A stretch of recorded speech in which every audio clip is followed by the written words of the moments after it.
Hello everyone and welcome to today's video. Today we're talking about a very interesting story from the Post and Courier.com, which is that Glenn Youngkin, the Republican governor of the state of Virginia, a possible 2028 frontrunner, makes a case to South Carolina Republicans at their annual fundraiser.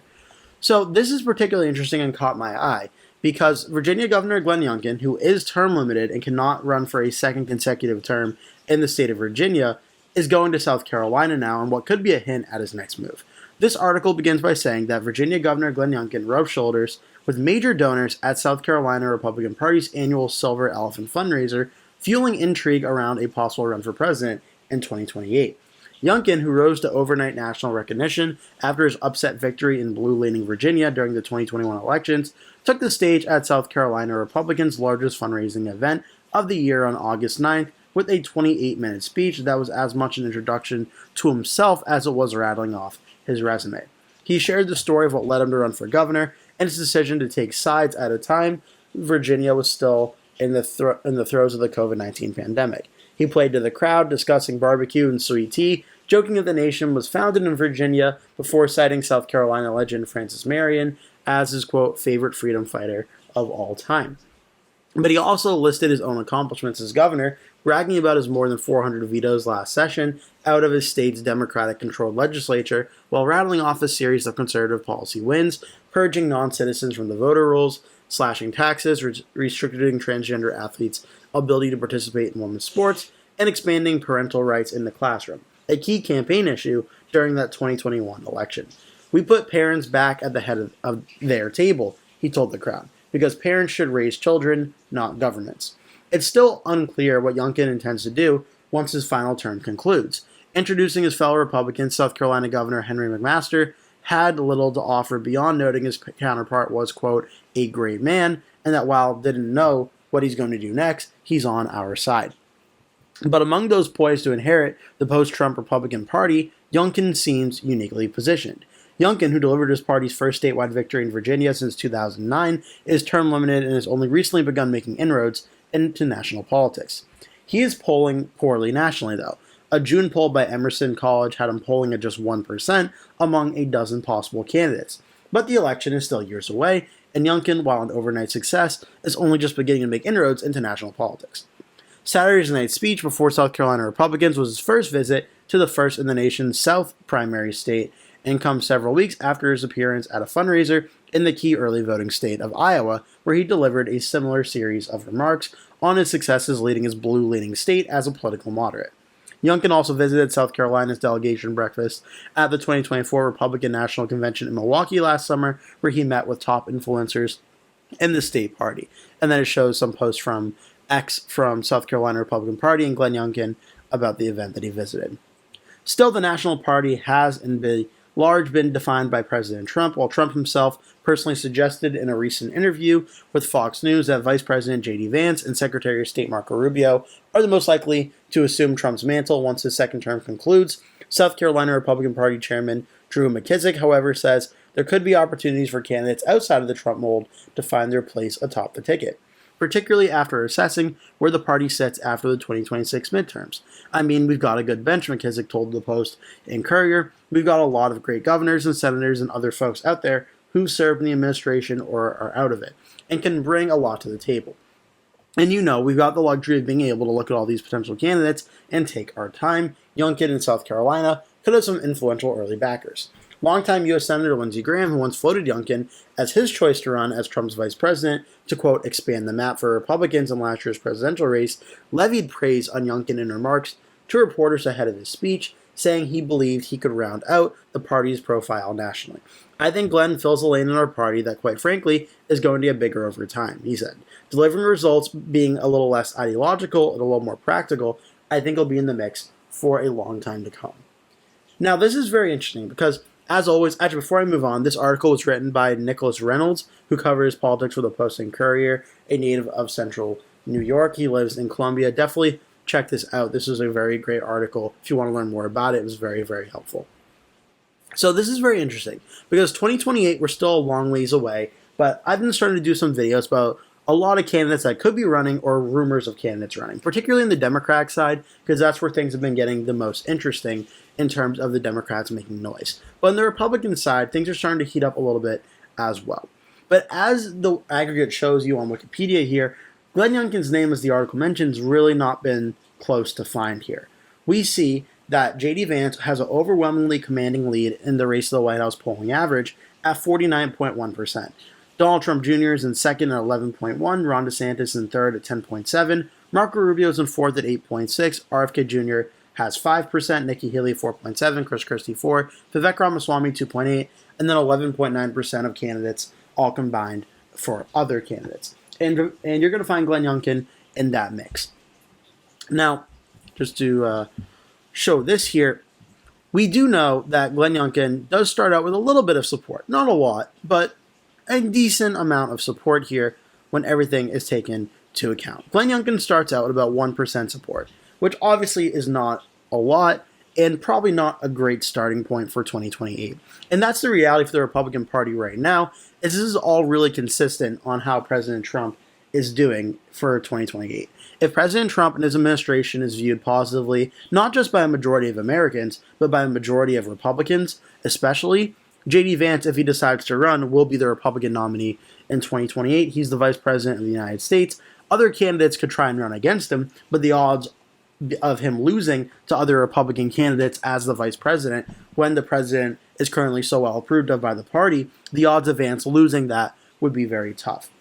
But if for some reason J.D. Vance either decided not to run or the Trump administration was doing so poorly, then this could be a situation of Glenn Youngkin decides to run for president in 2028 and get his name out there. Maybe he hopes to become the nominee, but even if he doesn't, maybe it gets his name out there for another future run, perhaps in 2032. Because this could go one of two ways. 2028 right now could either be another very competitive election like 2024, like 2020, like 2016. That would probably be the best case scenario for the Republicans. There is a scenario where everything's going so great for President Trump that the Republican nominee, whoever it is, wins in a landslide. But I think given President Trump's approval ratings at this current point in time, where last time I checked he was at 45.8%, the odds of that being the case are probably not as high as the other possible scenario, where things are kind of in between where they are now, where Trump's approval rating remains around 44-45% throughout his term, or we see essentially a bottoming out going into 2028, where if Americans are not liking the job President Trump is doing, there could be a desire for real change. That would strike up some similarities to maybe 2008 or 2012, where Mitt Romney ran for president in 2008, came close against John McCain for about a week or so, but it became pretty clear McCain was winning that primary without a doubt. But then again, after losing that primary, Romney decided to run for the nomination again 4 years later in 2012 and ended up winning that nomination. Now, Romney did not win the general election in 2012, but I don't think Glenn Youngkin's path there could necessarily be that different. I think everyone pretty much knows and assumes that J.D. Vance will be the Republican nominee for president in 2028 if he decided to run. And that is an if at this point in time, but I think Vance would be the nominee if he did run. But what if Vance runs in 2028, the Trump administration is not doing too well or not too liked, and what if Vance loses an election that is not close enough for him to justify running for president again in 2032? Because J.D. Vance is still very young in terms of his political career and his age, that even if he lost in 2028, if it was a competitive election, he could probably run it back and run again in 2032 after 4 years of a Democratic president, and it would essentially kind of be a repeat of 2024. But if Vance lost so badly that he decided to stay out of it, could Glenn Youngkin then come back after running for president unsuccessfully in 2028 and maybe have a better chance in 2032 and sort of a post-Donald Trump and maybe post-J.D. Vance Republican Party? That could be a scenario too. As for 2028, I have a very hard time seeing how Glenn Youngkin could even come close to becoming the Republican nominee in 2028. The best way he could probably help the Republican Party in the immediate future would be running for Senate in the state of Virginia in 2026. I do believe, is this Mark Warner or Tim Kaine that is up? Let me pull it up here. 2020 was Mark Warner, so Mark Warner's up in 2026. That would give the Republicans probably the best help in the immediate future if Youngkin were to run, but he also knows Youngkin would likely lose that Senate seat, and that would hurt his national image among Republicans probably if he did lose that race, kind of similar to what happened to Larry Hogan as well. So he probably wouldn't decide to do that, but I honestly have a hard time imagining Glenn Youngkin being the Republican nominee in 2028. Maybe not 32, but in 2028, I don't think he will be. Now, I do think Glenn Youngkin should be in consideration for vice president because J.D. Vance, if he's the Republican nominee, I think he'll consider names like Marco Rubio for sure, like Ron DeSantis, and like Glenn Youngkin. I think could be three Republicans that could be very formidable candidates as vice president. And again, whether Vance is successful in 2028 or not, set someone like Glenn Youngkin up to potentially run. Because Glenn Youngkin, the most recent prediction I did was Kamala Harris versus Steve Bannon for 2028. But let's just change this really quick to Glenn Youngkin. How does him being the Republican nominee potentially change the map? Well, the first obvious one is the toss-up states that usually are the case start out around New Hampshire as well, and we'll put Maine second and Nebraska second in the toss-up category. This would have Harris at 221, Glenn Youngkin at 218. And states like New Jersey and Virginia, which were likely states in 2024, there could be an argument to Glenn Youngkin making these states more competitive in 2028 if he were the nominee. Now, yes, he's from the state of Virginia. Yes, he's the governor of Virginia. Yes, Glenn Youngkin has pretty popular approval ratings.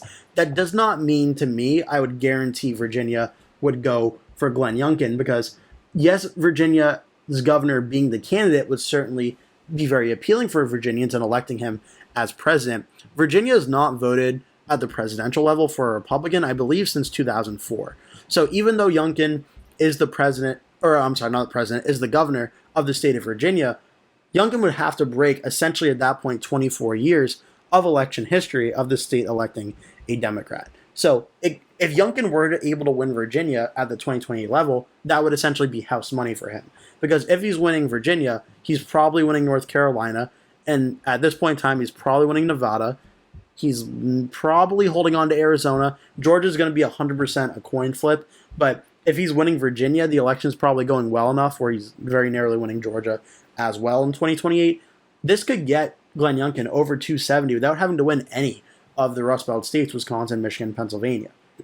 So this map with Glenn Youngkin running essentially looks more like, again, as that comparison, a Mitt Romney 2012 pathway to victory, more so than a Donald Trump 2024, 2016 pathway to victory in terms of what his strategy would be. But now, let's say, even though Glenn Youngkin's the governor of Virginia, let's say he's not able to win the state of Virginia, it's too Democratic at the presidential level. Well, that would still get Youngkin up to 267 if he won these states, and then he could still go out and win one of Wisconsin, Michigan, Pennsylvania, or New Hampshire and get him over 270 that way. So Youngkin being the Republican candidate, I think in a general election sense would actually be pretty good for the Republican Party. I don't know how he would do so much in the Rust Belt, but I do think he would do better with a lot more independent voters and traditional Republican voters that maybe President Trump was not able to do as well with, voters in states like Georgia, like North Carolina, like Virginia, and then maybe some states like Arizona, but then Trump made up a lot of margins there as well. So the idea of Youngkin being the Republican nominee is interesting, but again, for 2028, I don't think there's much of a chance that that would happen, but I think he would have a decent chance in a general election against a Democrat like Kamala Harris.